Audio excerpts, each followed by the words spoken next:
Hi watercolor students, I want to walk you through the stages of Project 2. And this includes the 3-step yellow carbon transfer process that you'll be doing in every single project. It's essential to go through those 3 stages every time you do a drawing, every time you do a design. So there's always going to be the thumbnail, which is working from either direct observation or a design. In this case, it's a design. And we do a lot of drawings in watercolor, so this is the same steps for that. But I wanted to show you what we're going to be doing for the glazing project. At this point, you will have already been practicing designs and talking about designs using regular paper. So sketch paper if you had it left over, taped together paper if you had it left over. We worked on designs and the color wheel measurements the first couple projects so that once we got the materials we could start actually transferring those. So the wheel is being transferred, the scales are being created, and this is going to be, after that's completed, you're going to have your analogous glazing project.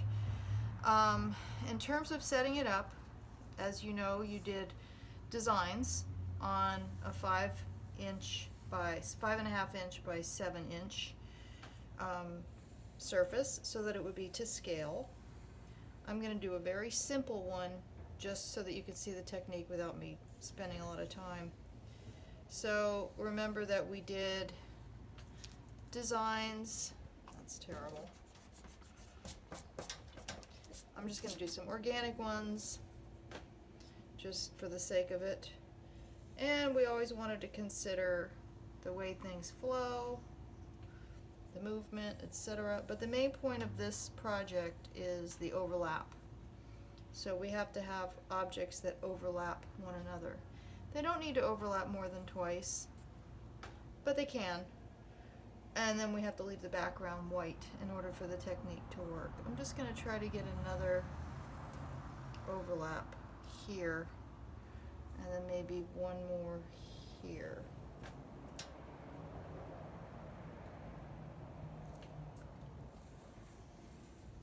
I don't like that at all.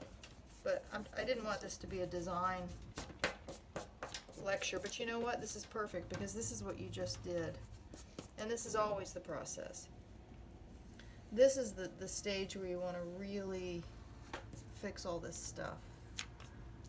So this is kind of good that I'm doing that. Let me just do something like this instead.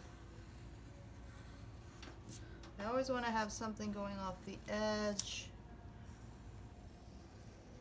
We will have really talked about this stuff at length already. That's good enough. I just want to show you the process. Okay, so, and I'm not doing this weird one in the back. Alright, so let's say here we go. I'm going to do one more here. Oh, I don't like that. Let's see if this edge works without something. I think it needs something. But you see how I'm like slowly getting a little more comfortable with it, and so I'm doing more pressure. This will be important for the next stage. The trick here is, oh, that's better.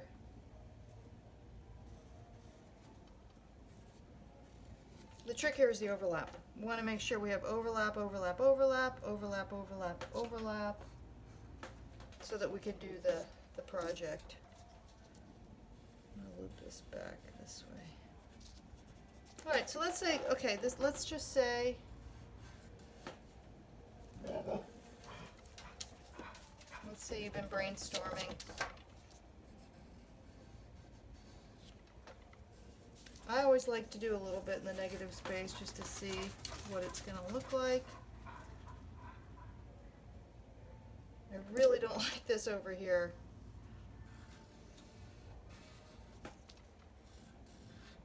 That's better.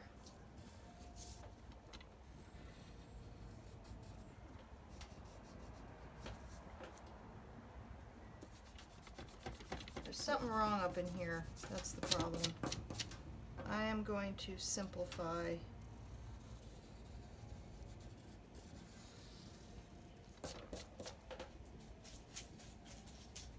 And I'm going to make this smaller. Main thing is we're getting the overlaps. So now I can really fill in the negative space instead of erasing again, so that I can really get a sense of my composition. Having negative space is okay as long as it's broken up in an interesting way. And if I have this big circle now here, this is negative space. This is all negative space. I got rid of that weird lumpy, I don't know what that was. You will have already resolved all of this stuff, but this is the stages of the papers. So it's good to see a little refresher after the video about the color wheel transfer. Okay, I'm feeling better about it. Feeling better about this now. Okay, so let's say here we go. Here's my design. Now, this is 5.5 by 7. I'm going to double it to here. I'm going to do it horizontally. If you want to make sure it's smack dab down the middle, you can make kind of a line, so you know where it is. Luckily this one isn't completely symmetrically in the middle. That's always not so good. And when you're doing your drawings, it'll be much more challenging to transfer. But you still want to use gesture. Always gesture. I already went over this for the demo on this process, but I want to show you what we're doing next with this transfer for the glazing, because it's a little bit different.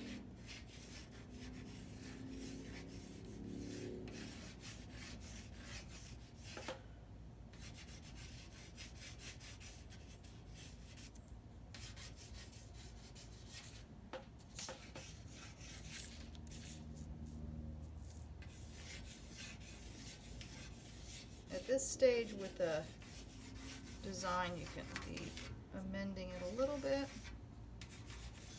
but I didn't want to just start at the beginning. So, I mean, I did want to start at the beginning because I wanted to see. Okay, so here's the thing. So let's say now you're getting more refined. You can use a different color pencil. You can use more pressure. Now I'm more confident. I can go over just the lines that I want.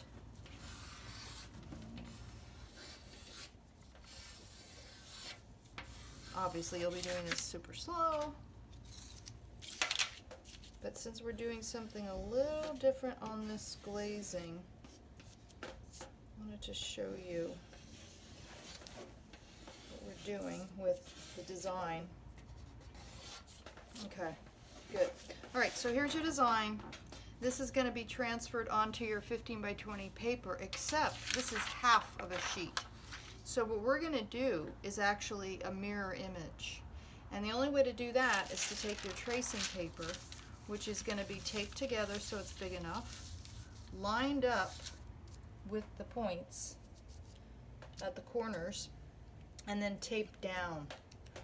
Because otherwise it's going to get off kilter. You got to make sure you have a border, but it's going to be a light border when we transfer it because we don't want to see the line in between when we get there. This is not the 3 taped together part. This is just securing it so that you can trace it. And when you trace it, you want to use a ballpoint pen or a different color that's very sharp, like a colored pencil that's really sharp, because you just want to get the one line. And if you don't go as quickly, you'll be able to get a nicer line.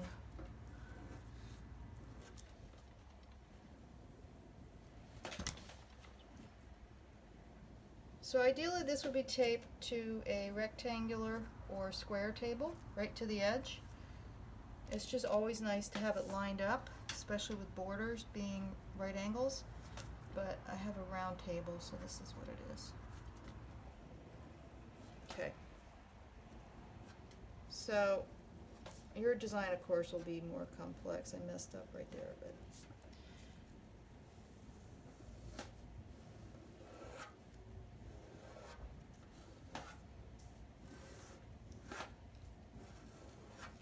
okay. All right, so when you get to this point, making sure there's a border. Then we're going to transfer to the watercolor paper. You want to make sure at this point that your hands are clean, because you don't ever want to have fingerprints everywhere.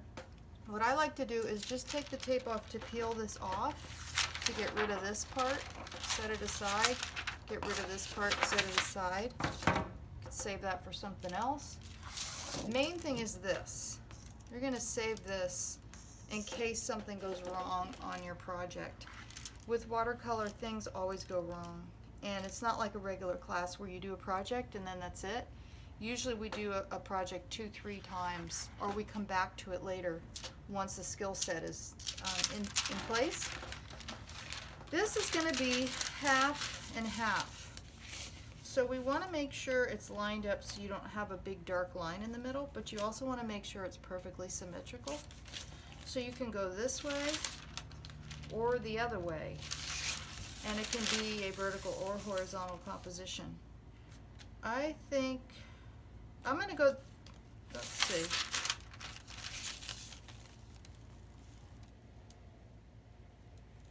I think it'd be more interesting this way for me. Well, let me start this way just so you can see. We'll start right to right like you're right-handed. Okay, so now what we're going to do is tape this down to the board, or I mean the paper, right to the edge, because we're not having a border on this project. So you got to tape your carbon paper first, yellower side down, chalkier side down. Put it, remember you leave a corner, a torn edge or a visible edge, and I'm going to leave that corner because it's blank anyway. And you can see how there's a corner that I've done. If you can't see it, go like this, literally. Tear the corner off. This is the other beauty of tracing papers. You can see through where you can't see through sketch paper. And if I tear the edge, I don't have to bend this down as much. See how you can't see the corner as much when you don't have it torn? So if you tear this also, you'll be able to see. Slide this over. So I'm going to go ahead and tape this right to the paper. Whatever method you can get it to line up exactly is what you want. And if you use blue tape or stick the masking tape to your clothes first, it won't tear as badly when you take the tracing off. Because remember, the carbon and the tracing can be reused. Alright, so this is all lined up.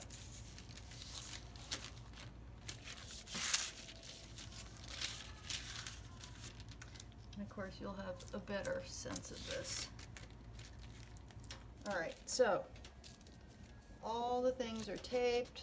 I like to tape the bottom, like tape the paper, then tape the carbon, then tape the all together.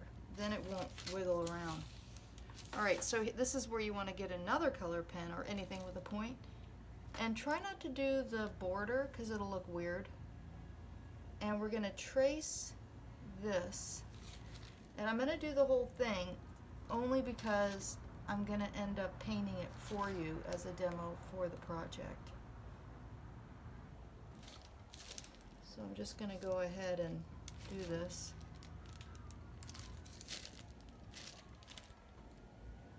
And just the good thing about changing the pressure or the color of the pen, even though we never want to press too hard because then there's a dent in the paper, is that you know where you've been and you don't have this strange, look, I'm even adjusting this now because I realize it's too uniform.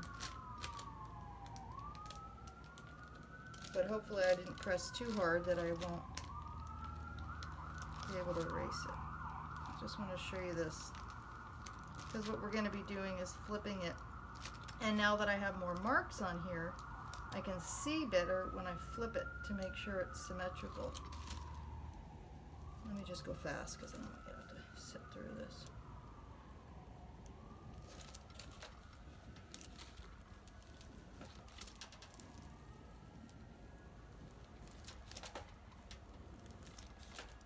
And I will go just a little bit darker because I know that camera is pretty high up there and you might not be able to see it. So your picture is going to look a lot better than mine. Alright, got everything. check, make sure I didn't miss anything, because it's hard to line it up if you miss something. And then I'm going to flip this. I'm going to flip it this way. So then when I take this carbon off without tearing, I'm going to put this on the other side so you can see my yellow. So you can see my yellow. And I'm going to flip this way. And then I'm going to put this way, because this was this way here. I'm flipping it this way here. So we'll end up with a design that goes from one end all the way to the other end of the paper. And what we're going to be doing is an analogous color system on either side. One is going to be warm in temperature, one is going to be cool in temperature, but we're going to create a moment where they meet, where they have one side going into the other. That'll make sense in a minute. It's so that you, well, it'll make sense when I start painting, but I'll also mention it here. I'm going to make sure this is lined up. I'm doing this really fast, so it's not going to be perfect, but get the idea. And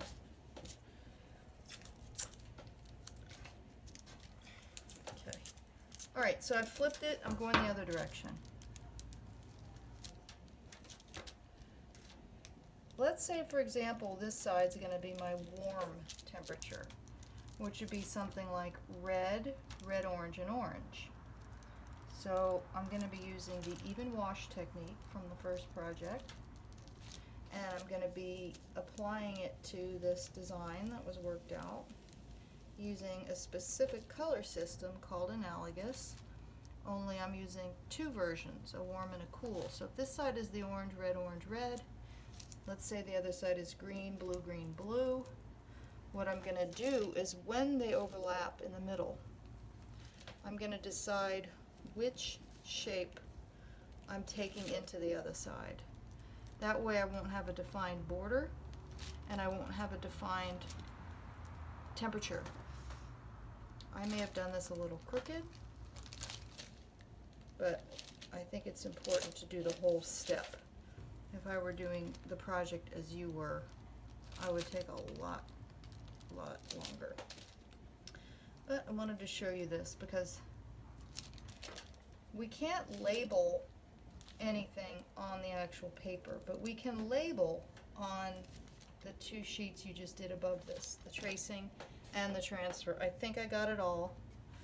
I think it's a little uneven. I can tell it is, but see, oh, it looks not too bad, not too bad, not too bad. So what we're going to do when they overlap, the biggest pain in the butt with carbon is it's so delicate, it tears, and the tape is really hard to get off of it. That's the only reason why you might grab a second sheet sometimes, because in reality you could use this. You see little lines start appearing. You could have lines on there for years. I have some carbon sheets in the classroom that have designs on the back with lines from like 8 years ago that I remember certain students doing. That's still on that paper. So until it gets completely worn off of yellow chalk, it's a long haul for these, but it does tear. So you have to be really careful. Same with tracing, but even more delicate there. So now we are complete with this step, and I'm going to set this aside. But I have my tracing paper as a backup in case anything goes wrong, and I have my original transferred loose sketch that I can plan with. I can say, okay, this is this side, this is this side. Which am I going to do warm and cool? And which am I going to bring one into the other? Now in my case, I have a very giant area that I'm not pleased with. So I'm actually going to add one thing because I don't want to paint this whole thing one temperature.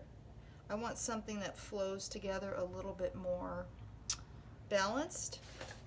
So I'm going to put something round right in the middle.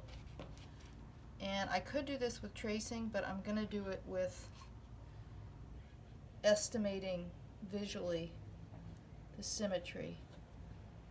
That looks pretty good. And this is going to be the thing I integrate temperature wise. I'm going to have, and see how gross that dark line looks. To get it really light. And pencil's so messy. But I wanted to do it without re-grabbing them. So now I feel like that's kind of a nice thing. And I can integrate the temperatures by going one way. So for example, this can be one of these temperatures. And then I need one other thing that can be one of these. Because I flipped it a different way, I needed to do this. But I think that if I had flipped it the other way, this would have already been my unifying force. So I'm going to do this properly. Let's see here. Circle, circle. All right, so I've got this half sheet here. And that's the beauty of having, I'm going to actually use this. So I have this. So I'm in good shape because I still have my original from here. Perfect, okay. You can see that this is just too big. It just didn't work out the way I planned. So I'm going to make another shape, something kind of like a leaf shape maybe. I just feel like something there could be really interesting. Or like a bell or something. And since I'm not pleased with this smeary thing I did because I got lazy, I just was rushing, I can put my carbon back and do this properly. So you've got all this lined up already. There's all these great shortcuts you can take with tracing, because now I can see, look, I can line that up with the yellow underneath. And now I can draw this accurately because this lines up with that, for example. So it's not as tricky as it could have been. Much better, but it would have been better with a pen. It's hard to see. But then I can flip it and go this way. It's the same thing. Look, I can set it up this way. And then this lines up over here. So it's really great. I mean, it's one of those things that it just makes sense to have all this steps and stuff. Okay, so now I know, and I can grab this, slide this, and this is going to be in a pen this time, so it's better. Shortcuts are never a good idea. In like rushing is not. All right. Oh, so much better. I don't know if you can see it, but I have this. It's like it goes like this, and then it goes like. I'm doing it as light as I can so you can still see it. It's like a bell shape, and this it just completely pulled my design together. I'm really excited now about this design. You can see there's getting to be some yellow fingerprints and smears, but they're easier to remove than pencil. But I'm really excited about this. And I want to get up on the ladder and make sure you can see the yellow, because I'm going to start painting in a bit with the temperatures, and I wanted to show you how we're putting the temperatures. Oh yeah, you can't see. Okay, well that's going to be a drag. I'll tell you what I'll do is lightly go over with this so you can kind of see what I'm talking about. This is going to be, now you won't go lightly over because I'll just do this. When I go to paint it, I'll put the camera closer and I'll zoom in a second so you can really see. This is a beautiful shape here, kind of one of those unexpected things that just happened. And I actually like my design better now that it has a mirror image of itself. So when you transfer, there may be something in the middle that needs to happen before we start the actual technique called glazing. And glazing is based on the even wash that you guys did. I'm just going to have to do this for your sake, but I encourage you not to use pencil, because with watercolor it's all about up close and what you can see. And if you have to erase, it's really obvious. So I'm going to do it as light as I can so that when I paint it in, I'll be able to show you afterwards what we're doing.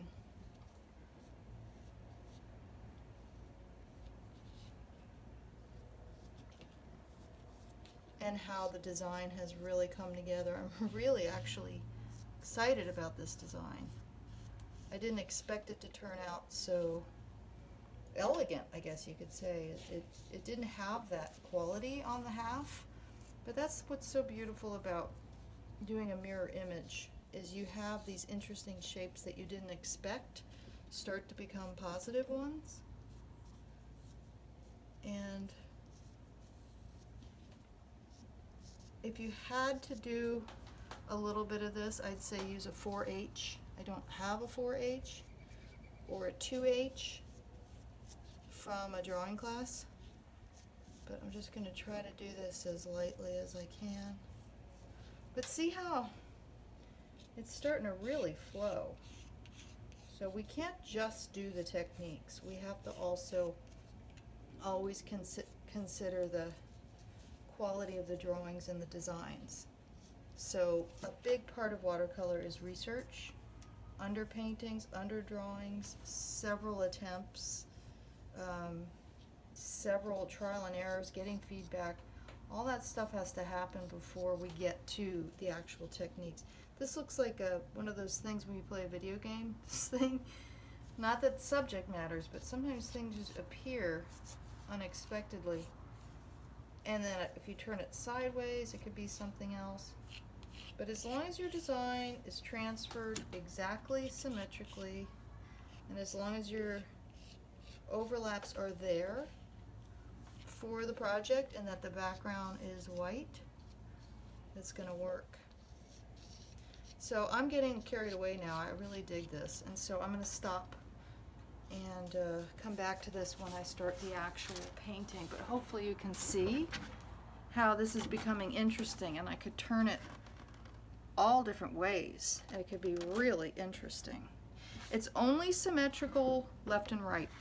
You just created an asymmetrical design, flipped it left and right, so it's symmetrical now, but only along a vertical axis, not diagonally and not all four quadrants. All right, excited to start painting.